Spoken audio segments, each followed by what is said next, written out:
Msalaba ni mapambano, ni mateso. Anasema na ajitwike msalaba kila siku.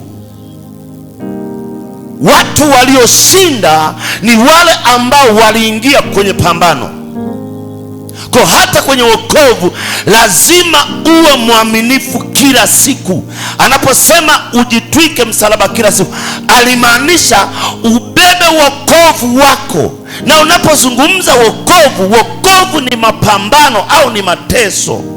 Hatuwezi kupata wokovu bila kuteswa mmoja. Kwa Yesu anapomaanisha ubebe msalaba ni kukubali changamoto zote, lakini mbele yake kuna utukufu.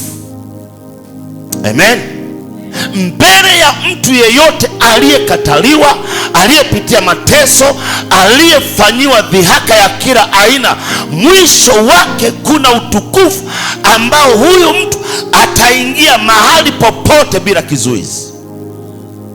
Kuna nyakati ambazo unaweza kupita hauna kibali kwa mtu yeyote, na uwezo kajiona kana kwamba una mikosi. Kumbe ni kipindi chake, ni kipindi ambacho wewe unatakiwa kusimama na Kristo, kwa sababu umeamua kutembea katika safari ya kumfuata Kristo. Kwa unapoamua kumfuata Kristo ni safari ya maamuzi binafsi, kama vile ambavyo unaenda kwenye gari, unakata tiketi, unaamua mwenyewe na anza safari. Kwa hata swala la wokovu ni maamuzi binafsi, sio mchango wa rafiki, sio mchango wa ndugu, sio wazo la nani anakuambia endelea. Ni swala la mtu binafsi. Hili si swala la mke, sio swala la mume, ni swala la mtu binafsi kwa habari ya kumfuata Yesu. Kwa heshima ya kumheshimu Yesu katika safari inakuhusu wewe mwenyewe, kama Kristo ambavyo alivyokuja mwenyewe. Yesu akutiwa moyo. Bwana asifiwe sana. Alijitia moyo mwenyewe. Aliona mimi ndiyo mkombozi, kwa sababu hata alipewa taarifa ya mpasayo yule aendaye kuwaokoa wanadamu. Alipewa taarifa yatakayompata. Unabii unamwonyesha ataenda kuuawa. Kwa alielewa, anakuja anaelewa kitakachompata. Kwa kwenye wokovu, hata ungekutana na jambo gani, elewa ndiyo safari. Bwana asifiwe sana. Kwa kujikana mwenyewe ni kuweka mapenzi ya Mungu mbele kuliko mapenzi yako. Kuna wakati mwili unakuambia una ruhusa ya kufanya uovu, lakini kwa kuwa mapenzi yako huwezi kuyatumikia tena, inabidi usimame kwenye mapenzi ya Mungu, na mapenzi ya Mungu yanakuzuia kutenda uovu. Haleluya. Lakini kujikana mwenyewe tena kuna maana gani? Ni kuwa tayari kufanya lililo sahihi hata kama ni gumu. Ni kuwa tayari kulifanya lililo sahihi hata kama ni gumu. Bwana asifiwe. Ni kuwa tayari kuelekea kwenye ukweli wa Mungu, kuelekea kwenye matendo mema, kuelekea kwenye maisha ya nuru ndani ya Kristo, hata kama kutakugharimu, lakini inabidi ufanye hivyo, kwa sababu ndiyo safari ya kumfuata Kristo. Ili uonyeshe kwamba unamfuata Kristo, lazima utofautiane na dunia inavyoenda, utofautiane na kanuni za wanadamu wanazozifanya. Je, unaweza kujiondoa kwenye makundi uliokuwa umeyazoea? Maana kabla hatujaokoka, vijana wa mama, yako makundi ambayo tulizoeana nayo. Ziko tabia ambazo tulizoeana nazo, tuliishi nazo, na tulijiona kabisa ndiyo maisha. Tulifanya uovu. Baada ya kuokoka, uko tayari kusaliti yale makundi? Uko tayari kusaliti zile tabia? Uko tayari kusaliti ule uovu? uko tayari kuacha matendo uliokuwa unaenenda? Kule ndiko kujikana, kuyatanguliza mapenzi ya Bwana, kufanya jambo jema hata kama ni gumu, lazima utii, kwa sababu ndiyo kujikana na kujitwika msalaba. Bwana Yesu asifiwe sana.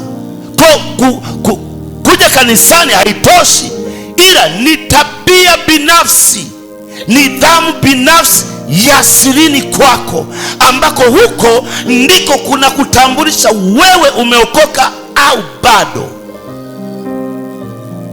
Bwana Yesu asifiwe sana. Haleluya. Kwa kuna vitu ambavyo wewe mwenyewe unatakiwa kujibidisha. Kuna watu ni wapenzi walikuwa wapenzi wa vitu fulani, baada ya kuokoka jifundishe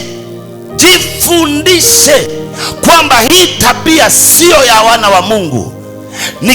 Nikitaka kumfuata Kristo, hii tabia hainiruhusu. Hata kama una watu uliosoma nao, kuna vitu lazima mtaachana.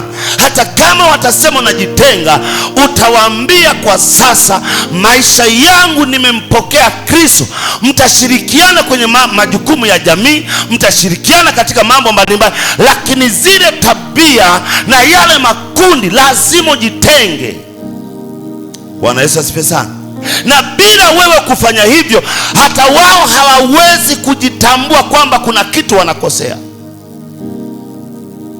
Yaani kama mlikuwa watu wa kujirusha, kuna wakati wanakupigia simu wanasema, uko wapi? Unasema niko, bwana njoo hebu tufurahi kidogo.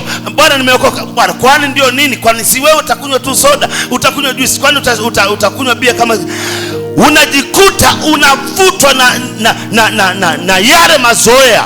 Na ni kweli utafika pale, wenzio wameagiza pale, na wewe unamweka kajuisi kako pale. Bado hujanasuka kwenye tabia, bado hujatoka. Bwana Yesu asifiwe sana. Bado hujatoka.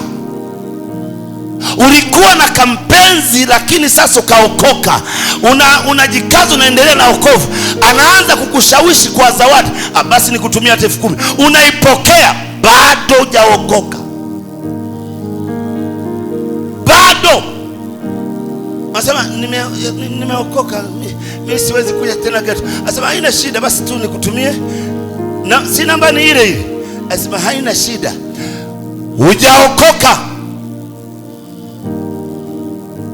Unasema Mungu amesema atakufadhili wakati wowote.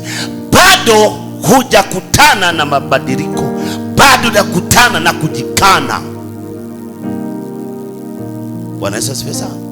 Wako mlikuwa na marafiki zamani, lakini umemjua Kristo, kule unasemaje huku nyuma? Unasemaje? Sasa wengi anahisi bila huyo hawezi kuishi, kwa sababu alizoea kupewa kidogo kidogo. Nataka nikwambie, ukisha kubali kuokoka, kata mizizi yote, ng'oa kisiki, tupilia mbali, kata mzizi mkuu, jitambulishe, mimi ni wa Kristo. Haleluya. Na unielewe, kwa sababu watu leo hii wanaishi ili mradi tu, ili mradi. Hapana, kuna mambo lazima yabadilike. Kumfuata Yesu ni kujikana. Yesu akawaambia kina Petro, hamtakuwa wavuvi wa samaki tena, nitawafanya kuwa wavuvi wa watu. Mitumbwi wanaiona, nyavu wanaziona. Na ndio maana hata siku alipokufa, akina Petro akasema, basi turudi kwenye nyavu zetu. Wakarudi kuvua. Alipofufuka akaenda akawafuata, akasema, niliwaambia hamtavua tena samaki, ni wavuvi wa watu. Ndipo wakagundua kumbe huku inabidi tuachane nako. Kwa kuna vitu ukitaka kubariki moyo wa Mungu lazima ujikane. Ni masuala binafsi, kwa sababu masuala ya maisha ya kuishi ni tabia ya mtu binafsi kwa asili yake. Kwa sababu wala sio mchungaji, kwamba mchungaji ataanza kukufuatilia. Si tumekutana leo hapa, Wengine wiki nzima hii hatujakutana, si ndio? Sasa je, tutaishi kwa sababu mchungaji yupo? Hapana. Tunaishi kwa sababu Yesu yupo. Tunatii kwa sababu Yesu yupo. Iko sababu ya wewe kujitambulisha kwa watu ambao walikuwa hawakujui. Bwana asifiwe sana. Maisha ya kumfuata Kristo, kujikana mwenyewe, ni kusema kweli hata kama uongo ungekunufaisha. Kuna mahali lazima useme ukweli tu. Bwana Yesu asifiwe sana. Haleluya. Katika maisha ya kujikana mwenyewe, katika kipengele cha kwanza kabisa, maisha ya kumfuata Yesu, lazima namba moja, ujikane. Ujisaliti kwa vile vitu ambavyo ulikuwa umevizoea. Kataa. Bwana asifiwe sana. Naonaga wale wanaoweka kwenye sober house walio athiriwa na aidha na madawa ya kulevya. Ukifuatilia wale watu, anawekwa chumba kimoja, hatoki. Unaambiwa siku ya kwanza, kama alikuwa amezoea kujichoma sindano, hakuna kuchoma sindano. Anatapatapa, anahangaika. Wazo wanataka kumwondoa kwenye fikra ya kile alichokuwa nakifanya.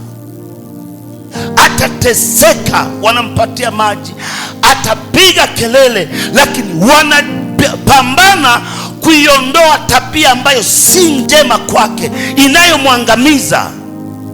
Mwisho wa siku, baada ya muda, unakuta ametabika. Baada ya muda, mwili unakuja kupata usawa wake. Sumu zile zilizokuwa zimeathiri mfumo wake wa mwili zikisha ondolewa baadaye, na akipata counseling, baadaye ndio anaanza kujikuta, kumbe hiki kitu nilikuwa nakifanya sio kizuri. Kwa tabia au maisha binafsi, lazima wewe mwenyewe uamue. Haleluya. Uamue kumfuata Kristo. Uamue kwenda na tabia ya Kristo. Ujikane. Ukubali maisha yako ni ya Kristo. Usianze kupiga mahesabu, nisipofanya hivi nitaishije. Maisha yako kisha ingia ndani ya Kristo, yana nafasi ya kufanikiwa, kwa sababu ndiyo faida ya kumpokea Kristo. Kristo anaanzisha ukurasa ambao haukuwepo maishani mwako. Ukimtegemea hauwezi kufadhaika. Lakini tumetanguliza maamuzi yetu na tumejikuta tunaishia pabaya. Bwana Yesu asifiwe sana. Kwa Yesu anaanza na akina Petro, anasema, kwani huko wanasemaje? Anaanza nao mbali sana. Hao wanasema huyu ni Elia, huyu ni nani, huyu ni Yohana Mbatizaji, huyu ni miongoni mwa manabii wa zamani, amefufuka. Yesu anarudi kwao. Sasa ninyi mnasemaje? Petro anasema wewe ni Kristo wa Mungu. Kwa nini aliongea hivyo Petro? Kwa sababu Petro alimfahamu Yesu siku